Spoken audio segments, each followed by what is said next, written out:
Hello, Ryan here, aka Mac, and welcome. We have a good old monthly report to run through. As always, a huge thank you to all of my patrons and channel members. Cannot do this without you guys. Thank you so much for the support. And also, you have until the 14th of July to grab the TOBII Eye Tracker 5 at 15% off, but rest assured, there will be many more sales throughout the year, so if you missed this one, just wait until the next one to pick it up. And using my link will take you to that deal, while also providing my channel with a direct kickback. And a huge thank you to all of you who have done so already. So the latest monthly report dropped recently, keeping us all up to date with the work that went on in the month just past. So grab something to drink, grab a snack, and settle in. And let us kick off with the AI content team. Now they met with directors and the combat AI team to keep pushing the development of the updated combatant wildline script, with this new line set covering both FPS and dogfighting NPCs to provide some much needed updates to the enemies that we've been fighting for years. Now this is just referring to what the NPCs will be verbally shouting at you, either on foot or in ships, just expanding on what we already have. The team are also looking into leveraging the dynamic conversation tech to potentially offer gang-specific voice packs. However, it says conversations and prototyping are required before they can begin to capture this content. Now, this kind of makes sense to utilize the tech that they built for Squadron 42 and find a way to make it work in the PU. Hopefully they can get it to work well, as it will certainly add a little realism to the way that NPCs converse with one another. And then outside of combat, the team updated the civilian behaviors to utilize additional lines that haven't been used yet and to make them feel more reactive in more environments. Plus, AI tech supported the integration of new mission providers into upcoming content. So again, just continuing to polish the standards of the NPCs to make them more realistic and more interesting in the way that they communicate.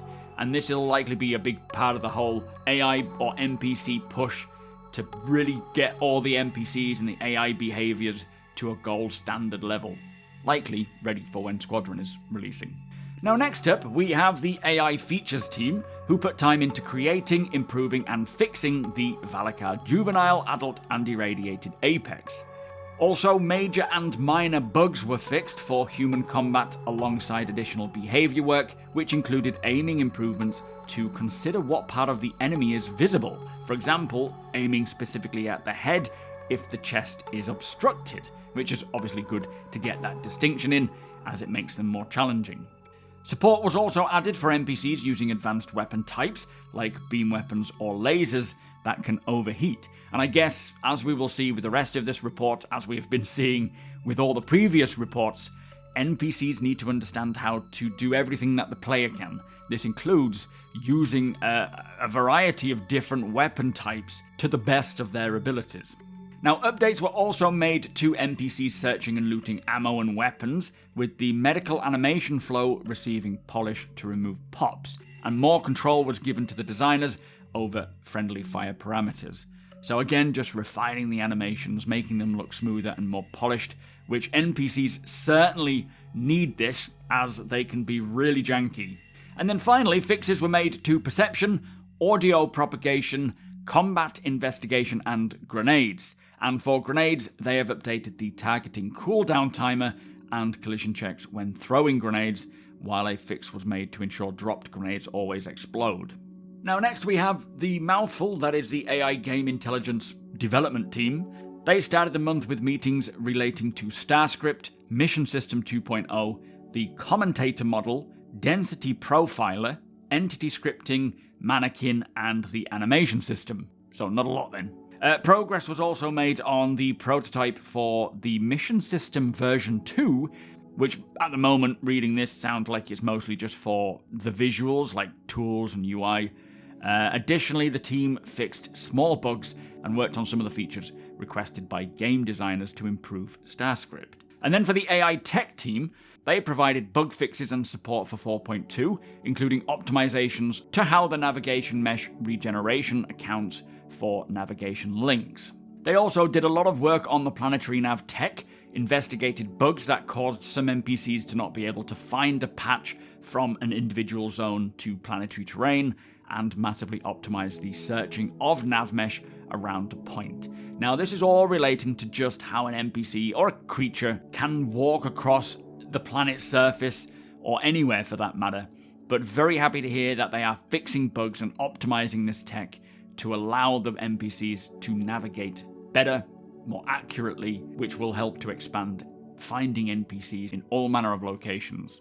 Now, the team then increased the radius used by NPCs to generate navmesh on planets to provide a better Valakar fight experience. For example, each variant of the Valakar needs to be able to move large distances around the world. Now, it is very cool to know that the Valakar are not just sitting in a single place waiting for the player, or spawning in the minute a player appears in a certain location.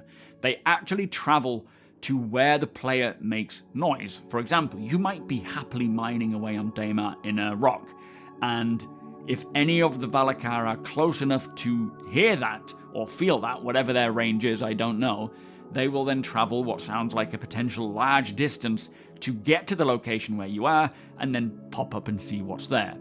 I really look forward to seeing all of these creatures and more just evolve with more day-night cycles, behaviors, and just generally get enveloped by the planet's ecosystem. There is so much potential here, and it plays into so many areas of the game.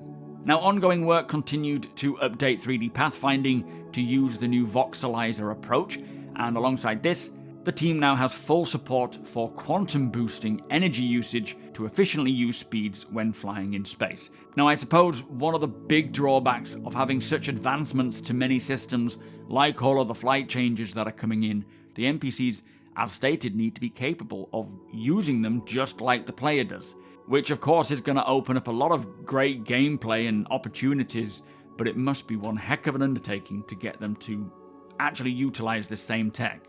Now, in other work from the AI tech team, they added the ability for NPCs to react to radar pings, and they will now either consider a ping as a disturbance to investigate or an active event to bring them into combat. Now, this is relating, I suppose, specifically to FPS radars, although flight radars in the future might need to use this as well. But the point being, if you ping out using your FPS radar to, say, see what's in your area, you will also be somewhat revealing your position, or that you are in this local area. Now, it may depend on the scale of the ping you use, smaller pings kicking out less of a signature being less obvious than, say, a larger ping, but if NPCs or even players detect that ping, it'll alert them to your presence and rightfully put them into a alert status, looking into finding you. And then finally, for the AI tech team, fixes for NPCs driving vehicles were added, which is a feature that the team hope to add to the PU at some point. And again, when all of this work is done, NPCs will be able to walk around, fly around, land, exit and enter vehicles and ships, take off, quantum travel. Essentially, they will be able to do everything the player can, which will just explode the potential for proper engaging PvE scenarios, like bounty hunting, having to actually track and follow your opponent as they land and get out and walk around, or jump into a ship and take off. Cannot wait, but there's a lot of work to be done by the sounds of it. So moving on to the animation team, they progressed on another new creature set to come along later this year, plus they worked on animations for pre-combat and social area usables that will promote more stealth gameplay opportunities against NPCs. Now, I am very much looking forward to the day when we can truly stealth our way around the location, staying hidden from NPCs. The facial animation team worked with narrative and mocap to capture new mission giver content for Alpha 4.3 and 4.3.1, with the team currently processing the recorded content as the release dates approach. So interesting to get a confirmation of 4.3.1. It looks like 4.2.1 will be sometime this month, 4.3 potentially releasing in August. 4.3.1, I guess, would likely be a September, unless they're planning to extend them over the course of a full month. We will see. Now, for the core gameplay team, only a very short segment from them this month. Usually, the core gameplay stuff makes up a large chunk of the monthly report, but they spent a lot of the time working on and polishing many of the recently released features, like Stormbreaker content, and it says that the recently added points of interest uncovered several unexpected issues during internal playtests on the PTU, so the team have been working hard to resolve these in time for its release, which could be one of the reasons why the report doesn't highlight much of the other exciting work that the core gameplay team are doing, as chances are they were pulled off of these bigger features to get this stuff polished, which is part of the initiative for this year of fixing things rather than bringing things in and just leaving them broken. The team also did fix several freight elevator issues across multiple missions, while improvements and bug fixes were made for radiation. Now next we have the mission design team. For Alpha 4.2.1, they expanded on the Infiltrate and Defend suite to only use Foxwell as the main mission giver, and they expanded its location pool. Plus, they fixed the Recover Cargo archetype and created an FPS version. Now, I think we will see a lot of this in 4.2.1, where the missions will send you to very interesting and different locations that have not been used yet, but also it sounds like instead of having just flying to a location in space, recovering the cargo and then flying away again, there will be FPS versions. From what I recall, I know there is one at one of the FOBs that we see planetside that have no actual mission content to them, so going there, getting on foot, loading it into your ship and then flying off. So just adding a bit more diversity there, which is definitely going to reduce the amount of repetition. Now the team are also looking to expand on the Ship Battles mission suite with the new escort-based archetype, in which players will be either escorting a ship to a hangar or from a hangar to a safe range where they can quantum travel. Now I really love the sound of this, and I do hope that they will use whatever the same tool or algorithm is from a previous mission type that we heard about, where something may not actually happen. And I would prefer it to be more times than not, having these missions just going without a hitch, as in you know that you could always get into trouble, but sometimes, or quite often, nothing will happen, and you will just escort them to where they need to go, and everything will be fine. As I do feel that would add a little bit more believability and immersion to that whole mission, but I suppose it could be heavily dependent on whereabouts in the verse you are taking these missions on, but that is just a personal preference. Not that I am opposed to combat by any means, it just feels like I like to experience the day-to-day life of being a escort pilot and giving safe passage. Now, anyway, work continued for upcoming patches, including moving generic contracts over to guilds or factions, which they say is needed for Reputation version 2. Now, this will make it a much nicer option when choosing a mission, being able to pick based on the group offering them, so that you can continue to gain reputation with them. Plus, it is exciting to hear that Reputation version 2 is on the way. I don't know what elements this will enhance or change, but it is all progressing to the right place. And then finally, for the mission design team, the developers are investigating an issue with mission generation, where it appears that there are not enough contracts for everyone, which they assume is due to server meshing. Now, for the narrative team, it says, following on from 4.2's release, the team focused on the next 2 upcoming patches, which will feature a variety of new missions. Now, this is likely 4.2.1 and then 4.3, and as we know, 4.2.1 has this Second Life resource drive event, and this brings with it a lot of new missions. The work for this also included creating new contracts, mission provider dialogue, and environmental story detail for a narrative-rich gameplay location, which I presume for the location, it's referring to likely 4.3's abandoned underground facilities, which I am dying to learn more about. Oh, I hope they show them off soon. Now, the team also held a performance capture session to record mission dialogue and numerous audio logs to be discovered by players, plus the team supported the mission designers in adding several new combat contracts along with a refactor of several older missions. And I think this might be referring to the upcoming escort missions perhaps, or likely these ship battle missions as well.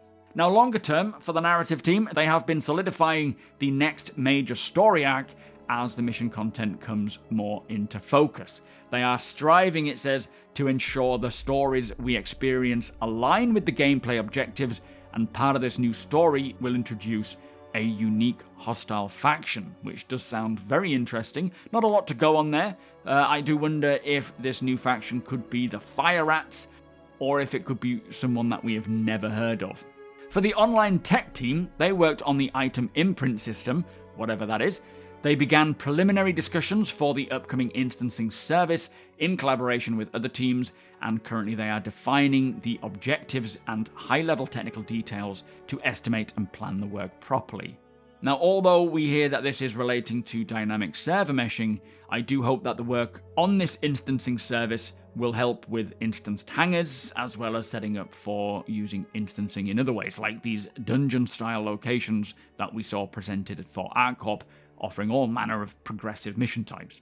The team also discussed inventory ID enforcement on the inventory API, with the idea of this project to ensure the inventory API only accepts calls that affect a specific inventory ID, and this would be setting the foundation for the upcoming Entity Graph global database sharding. Now, I'm not entirely sure what this is for. I guess it is something to do with getting the Entity Graph capable of working with dynamic meshing, perhaps. Please let me know in the comments if you do know. The Live Tools team reworked the filtering and sorting functionality of the moderation tool, significantly enhancing the overall user experience, while also addressing technical debt and introduced quality of life improvements as well, such as quick access to various tools linked directly to game instances. And alongside this, testing began for the new MTL development infrastructure, which will be used to offload computational load from individual developers' machines, making day-to-day work smoother and more efficient. I think I need that for my PC, actually. And then finally, the network team worked on bug fixing and stability updates, plus steady progress is being made towards dynamic server meshing, which is also crucial for the successful implementation of instancing. So very nice to hear this. I have no idea what remains to be done before dynamic meshing is ready to roll out, but knowing that it is progressing is good, and hopefully we can see it come along in the near term, potentially this year, but who knows. Now, for the R&D team, gas cloud rendering was further refined based on the improvements implemented in March, and to get additional detail and improve distance read, support for an extra erosion layer was added. Controls were also added to boost intermediate cloud density during the shaping and erosion processes to prevent clouds from thinning out too much, with the goal being to preserve the overall shape of the original VDB as much as possible, with detail added at the cloud interface. Plus, many improvements were made to various other visual aspects of clouds that were all made available to both the Persistent Universe and Squadron 42. The performance of Planet Cloud rendering for cameras in orbit was increased as well, plus night sky rendering was improved, which they say should remove the fake halos that we see often when looking at the night sky from orbit. And finally, for the R&D team, they fixed the reflection of atmosphere content on water surfaces that was too dark under some conditions. So there you go, that was the latest monthly report, actually quite a bit lighter than what we usually get, but still it contains some great updates, and it does sound like Cloud Imperium are not slowing down with the level of gameplay content making its way out this year. Now, we have a lot of very interesting sounding missions and locations and narratively driven storylines that are coming along with the next patch, the patch after that, and throughout this year that will just hopefully keep us all entertained while development continues on. With that said though, if you are looking to buy anything from the Impound, be that ships, ship skins, CCUs, ships that are no longer available on the official website, using my link will get you 5% off, plus provide my channel with a direct kickback, so thank you so much in advance. If you do enjoy my videos, please do consider subscribing and helping the channel to grow. Also, come and hang out over at twitch.tv/SuperMacBrother or here when I am live. You are all more than welcome, whether you are new to the game, a veteran backer. If you want to find people to hang out with and just chat about all things Star Citizen, it is a great place to do so. Hit the thumbs up if you don't mind, it does the channel a big favor, and tick that notification bell if you'd like to be notified when my videos go live. Again, a huge thank you to my patrons and channel members. Thank you so much for the support. Thank you for watching, and I'll see you in the next one.